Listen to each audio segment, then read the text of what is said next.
This is Marcus. He's 19 years old, loves computer games and goes to college. But as well as all this, Marcus has something else different about him. Marcus is my brother, and we view the world differently, and not just because of our age or gender differences. Marcus is autistic, and I'm going to find out why. The human body is a complex thing. Each of us are different in one way or another. Mainly this is shown on the outside, by our hair or eye colour, body shape or height, but the same can be said about underneath the skin. In one way or another, even how our body works is different. The basics are the same, but some things, even the way we think or view the world, are dictated by something inside the human body. In some cases, there is a developmental disorder that causes some people to view the world in a certain way. For 1% of the population in the UK, this disorder is called autism. 10 years ago, not much was known about Asperger's and the autistic spectrum, but since 2001, there has been an overall 60% increase in diagnosis. So, do we now understand the condition better, or are there more cases? That is what I am trying to find out. By speaking to professionals, academics and others with the condition, I will attempt to understand autism better and try to find out why there has been such a dramatic increase in the last 10 years.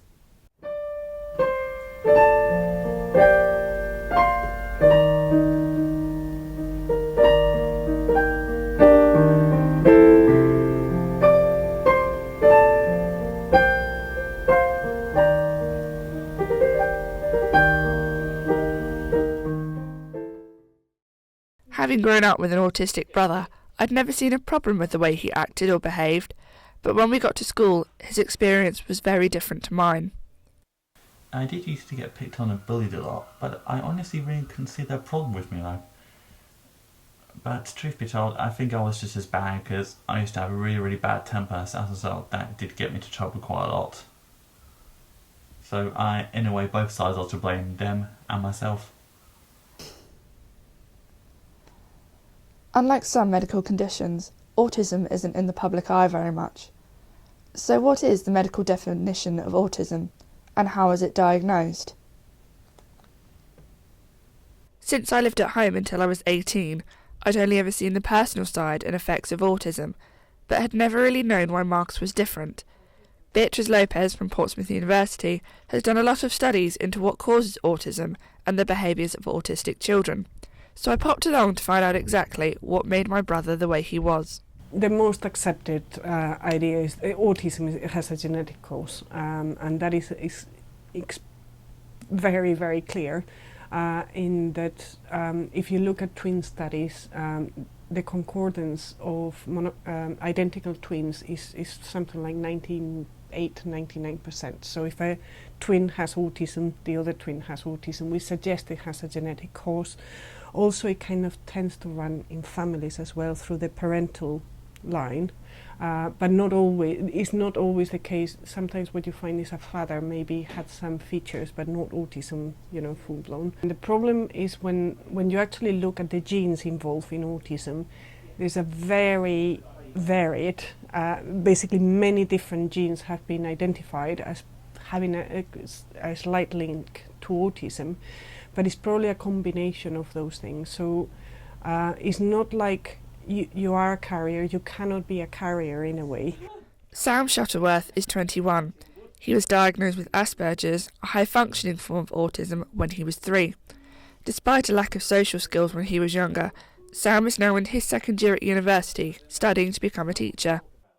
My mum had done a bit of work with autistic children and she knew about Asperger's syndrome, and when I was about 3 or so, by that point I'd been expelled from my nursery school and I'd been a bit different to some of the other children I was given to hang around with, and she recognised the signs and took me to the doctor, and apparently in my family autism ran quite far off the charts on both sides.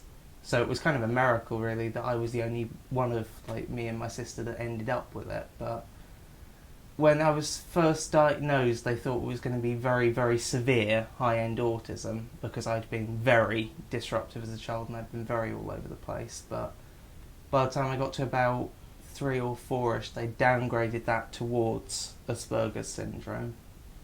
And that was, 17 years ago now? So I got picked up very young. Today, please. Once diagnosed, the life of someone with autism can be substantially supported, but getting that diagnosis used to take quite some time. So with more cases now being diagnosed, does that mean we understand it better, therefore making the process faster? Peter Crowley worked to help diagnose children with autism and has seen the process put into action. Despite now being retired, he is passionate about getting the right diagnosis for children from an early age and making sure that it is done properly. The NICE have published guidelines on the assessment process and the various tests that should be considered. The most important aspect is that the assessment should be conducted by someone trained in the assessment of autistic children and knowledgeable. There's no substitute for that. It's suggested that they should consider various instruments. They should always have seen the child, observed the child, interviewed the child, taken a detailed developmental history, and have gained information from other sources about the child's development. A large percentage of children can be assessed with that information, point of an early diagnosis, unless it can make a difference. It can make a difference in terms of the school's awareness of the child's needs and sensitivities, the effect of environmental factors, noise and movement. It can make a difference in terms of making sure the child is never put in a social situation where they're not able to cope. Some skillful primary school teachers will make use of the peer group in supporting the child, so to help the peer group understand the child's behaviour, and that can have enormous positive results. So the diagnosis is a key part of the process, but it's not always that easy. Some people, like my family, have to fight tooth and nail to get a diagnosis. Well, to be honest, it was a struggle. Because I've got an older child, I knew that when Marcus was developing, he wasn't developing along the same lines.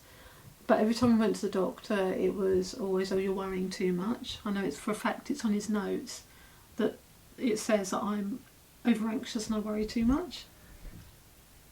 But yes, it did take a while, it was a fight, but we knew that he wasn't meeting the same milestones on the time that he should have. So it did go on, many visits to the doctor, many worries, many upsets.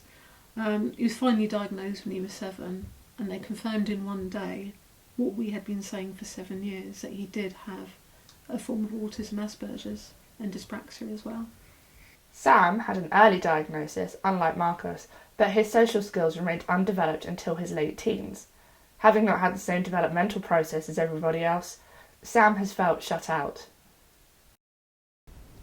I guess, when I was growing up and that lot, I didn't really like hanging out with other people for years and years, and I just avoided them generally. I mean, I socialised up until maybe the age of 9 and then just stopped for years. The whole of my secondary school, it became a bigger deal for me to be autistic because I was put in the special needs room and everyone knew me as the guy with autism, so it was kind of a bit isolating, to say the least. I wasn't the worst in the room, but at the same time I was spending more time out of the room than some of the others in there, so I was probably one of the most visible ones.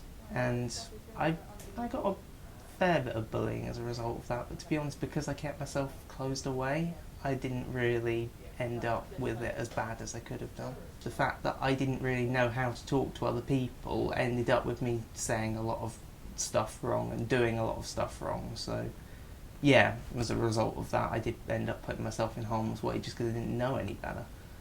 And I still don't, in fact. There are still instances where I get myself into a lot of trouble because I say the wrong thing. Less so now because I'm better at masking it, but it is only masking, it's not gotten rid of it. One problem we always had growing up was Marcus not understanding why I was sad, or perhaps why he should be too. And I think it's because when in times like this you sort of can't really be kind of too down, too emotional about it, or kind of too down about it. Because I think Because I think with moments like this, all you can do is just to try and stay positive and just try and help, as much as you possibly can. Another aspect of autism is obsessive behaviours. Marcus has a passion for video games. It started out with simply playing them, but now he is turning it into a career. In order to try and understand social skills, Sam began making notes on how everyone around him behaved. He then chose to turn it into a book, which impressed his peers in university, but began to take over his life. This was about end of 2007, and that was just a few weeks or so before my mum then told me she was going to be moving out of the house. And, I started writing about what was happening occasionally just because it helped make sense of it, because none of it made sense at the time. I wrote it down because, I needed to unpick it, I needed to work out why. And then it got to about 2011, just after I'd managed to basically put together a massive friendship group and get loads of friends and completely turn it all around, and I felt, well, actually, you have got a story to tell now, and you've got all of the different bits of it written down in places. Because I spent so much time on the book, I didn't really focus on where my life was going. And, it's hard sometimes. You become so focused in on one thing. Like, the book became my life to the point that friends were actually telling me to stop because they were genuinely worried it might finish me off. And, well, I wasn't really, aware of the fact that a lot of my friends were now off at university and that lot, because I'd really gotten so bogged down in it. And then I kind of, in a fit of depression that came around the end of that year, Sussex came and gave me an offer, and I just ran away because I went to the trouble of writing something that really impresses a lot of people. I'm kind of imprisoned for it. In cases such as Sam's, where obsession and a lack of social skills rule his life, would a cure be the perfect solution? Some doctors claim that they can cure autism, but with us still learning about the condition, is that even possible? Obviously, there is a lot of there are interventions that can help a lot, and they can help to develop social skills. They can help with the repetitive behaviors. They can help with challenging behaviors. So there is a lot of interventions that actually may help autism. Cure as such is a funny. I find it very annoying when people talk about cure, because autism is a developmental disorder. So if someone from birth has had a difficulty, connecting emotionally to other people, having eye contact and so on, even if there was a magic pill that, you give a 10-year-old this tablet, that 10-year-old has gone through a completely different type of development than a typically developing child, because basically they've missed 10 years of being influenced by social interactions, because they haven't had that many. So of course their brain is going to have be different, because brain develops up to adolescence really. So their development is necessarily going to be different. So there's no cure in that sense. They will have developed a different brain by 10 or 6 or 7. But obviously there's a lot of features of autism that you can do something about. But would those with the condition change who they are if this magic pill existed? It doesn't. I don't really care about that, to be honest, because we are all kind of unique individuals. So whether we have a disability or not, it doesn't really matter, because at the end of the day, we are still regular human beings, regardless of what we have. So now that I have a better understanding of autism, I have just one question left. Why are so many more cases being diagnosed?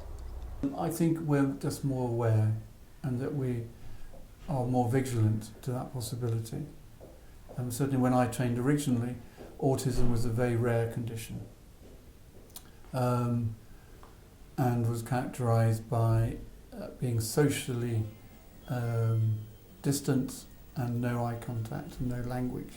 The autistic spectrum is broader, so that accounts for some of it. And also we're more aware that children who present with significant behavioural difficulties or or difficulties in social adjustment are not just badly parented. So now I know that what's happened to Marcus most likely couldn't have been prevented, and that other families will find it easier to get a diagnosis than we did.